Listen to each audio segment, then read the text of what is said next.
the beginning for today, yesterday, with this trying out situation.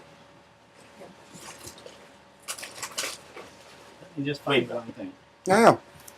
ühesõnaga, tere tulemast kõigile.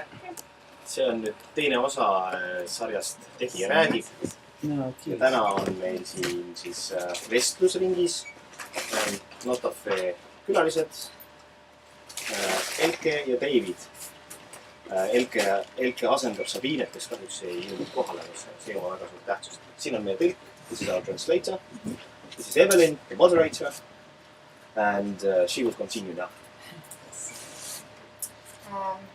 Yesterday we had a conversation about improvisation, and there came out many ideas about how the whole life is somehow improvisation, and also as performer, as teacher, we are always having improvisation also in our work. And then we found a theme to talk about that was emotional crash, like how to deal with emotional crash. As a performer, as a performer. Mainly as a performer, if you have had some kind of emotional breakdown situation, how it's related if you have to perform. Because somehow it's also improvisation, like the situation is not maybe as I have done. I have to go on stage.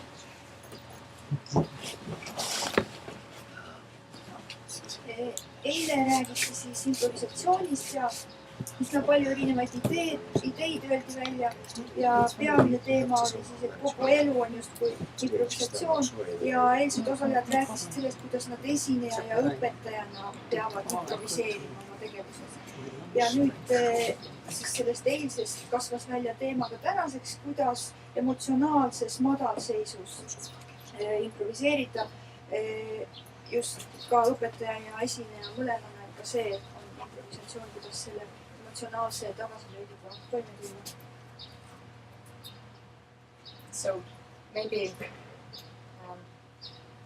some ideas about it, or have you had this kind of situation?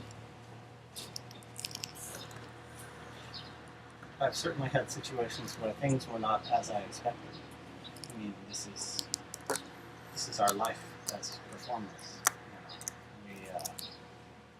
We go to places and you show up and there's a set on the stage that you thought was clear, or the stage is slippery, or the audience is different. And, I don't know whether that's emotional crashes isn't a term that resonates with my practice so much, because I'm about moving. Yes. So I don't have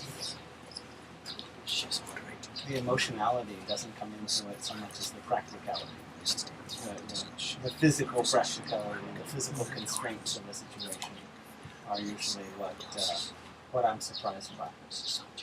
And I choose to work with people who I enjoy working with in general. So that's where I sort of step off from the emotional tirade, because I choose to work with people who I enjoy very much, and who I get along with, and that helps me.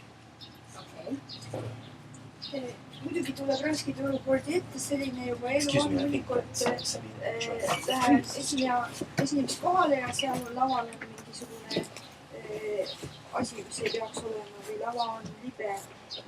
Näiteks publik on iga kord erinev, nii et selles mõttes sellised rasked olukordi tuleb ikka ette, aga seda emotsionaalset madalseisu sellisel kujul ei ole temal ette tulnud.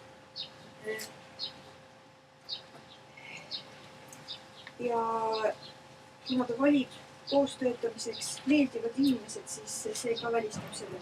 Ja oma töös ta keskendub mitte niivõrd palju emotsionaalsusele ja tundelisusele, vaid just nimelt kehalise liikumisele või praktikale. Tema puhul see ei ole. I think for me, performing is very emotional. even though I work oftentimes in a very codified theater form. But I'm very interested in what happens inside. So I remember one time when my father passed away and I had to perform a few days later. And, it's quite set, so there's a very strong limitation, there's a definite structure. And then with being an emotionally different person, I felt that it was so liberating. It felt the best thing ever. I felt extremely vulnerable because I had all this emotion rushing inside, and you think, oh my God, I should just not be here. But somehow I was able to find something within that emotional crash, as you describe it. I don't know if it was a total crash or it came close to that. And I felt it gave so much internal life for me to work with, to explore, to taste it almost, that it felt a very enriching experience. So that was one personally, and then recently I performed the works of Marina Abramovich, which I could say has more of a physical crash because it's physically very straining and difficult to do. And almost by having that crash, because there you you look for that moment that you crash, and then what happens after that. So, and also there, it's no fun because it's very painful. I mean, you have to stand still for two and a half hours, less blinking as much as you can. And so, but working through that crash, you find something else that you couldn't find without the crash. So, Okay, yeah.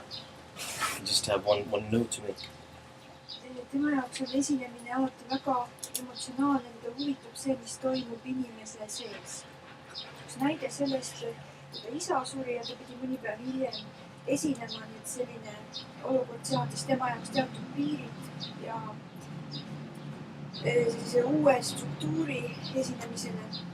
Aga ta leidis, et kuigi ta oli emotsionaalselt hoopis erinev inimene selle esinemise ajal, see oli samas ka vabastav ja lõppkokkuvõttes ta võib öelda, et see oli parim asi üldse. Ta oli esinemise ajal muidugi väga haavatav ja kogu esinemise ajal kõik tunded tunglesid tema sees.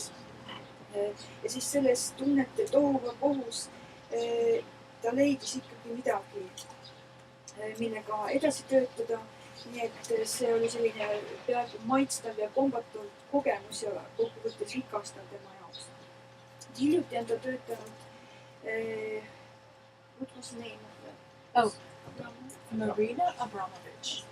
Selle justikuga, kelle puhul siis emotsionaalset breakdowni või sellist kokkukuppimist ei olegi põhjust karta, vaid pigem sellist kehalist, kuna esinemine on füüsiliselt väga raske,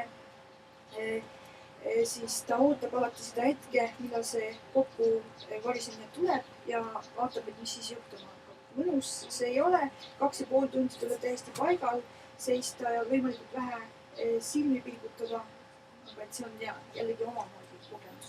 Well, I would like to expand and explain the situation for Sabine, who joined us. That the reason why we picked up this topic was that we had this Dutch Spanish game on Sunday, which was for me an emotional breakdown since I've been a fan of the. It's serious. It's not something that I do for, I've been fun since my childhood, and Marco was there, who's a Dutchman. And, and the next morning, mainly at that night, of course, I was really down. And Marco as well.